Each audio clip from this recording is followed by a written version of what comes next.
Dans cette capsule, je vous montre comment fonctionnent les canaux de communication dans Studio.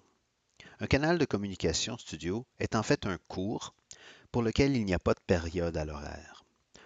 L'enseignant peut être n'importe qui, par exemple un administrateur, un secrétaire, un aide pédagogique, un technopédagogue, qui peut à ce moment-là publier des tâches à tous ceux qui sont abonnés à ce cours qui n'a pas de période. Comme le cours n'a pas de période, il ne rentre en conflit avec aucun autre horaire. On peut également rendre ces cours auto-publiés aux élèves ou aux enseignants, selon le choix, pour éviter qu'ils aient besoin d'aller le choisir dans la liste des cours et s'assurer qu'ils ne peuvent pas le retirer non plus. Au niveau du fonctionnement, ça fonctionne comme pour une tâche qu'on publie à l'extérieur d'une période de cours. Autrement dit, on va choisir une période. Par exemple, si je me rends ici au mercredi le 9, je peux choisir n'importe quelle période à l'horaire, y compris la période du haut. Vous savez, cette période qui représente toute la journée. On peut voir d'ailleurs qu'il y a un petit plus dans cette section-là pour nous aider à savoir qu'on peut rajouter quelque chose. Alors, je vais toucher cet espace-là, ce qui me permet d'ajouter une nouvelle tâche. On choisit bien sûr le type d'icône qu'on veut faire apparaître. Je vais choisir Message. Et ici, on va lui donner un titre. J'aime bien donner un titre très court, surtout dans la partie du haut. Les titres sont rapidement tronqués. Alors, habillez-vous à votre goût.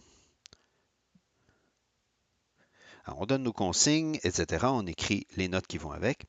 Et la partie la plus importante, c'est que pour pouvoir publier cette tâche-là, on doit choisir dans quel cours on veut la publier. Et le cours ici n'est pas défini. Autrement dit, c'est le cours personnel ou pas de cours. C'est là qu'on va aller choisir les canaux de communication qui nous sont assignés. Dans ce cas-ci, j'en ai deux. J'en ai un pour les enseignants, un pour les élèves. Ceux-ci sont auto-publiés, soit aux enseignants, soit aux élèves. Mais on peut aussi avoir des canaux qui sont à abonnement manuel, si on veut, où les élèves ou les enseignants doivent aller choisir, par exemple pour un comité ou pour une équipe de journal étudiant, par exemple, où un enseignant va participer. Et donc ici, je veux envoyer un message aux élèves. Alors, je vais choisir Annonce générale élève, qui est le nom de mon canal.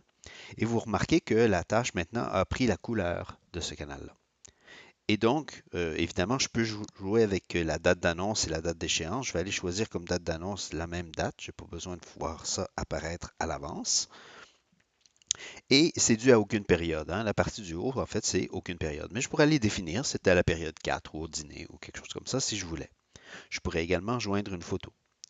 Et donc, je vais enregistrer la tâche. Alors, c'est la première étape. Remarquez que la tâche maintenant a la couleur du canal de communication, n'est pas grise comme une tâche qui n'a pas de cours.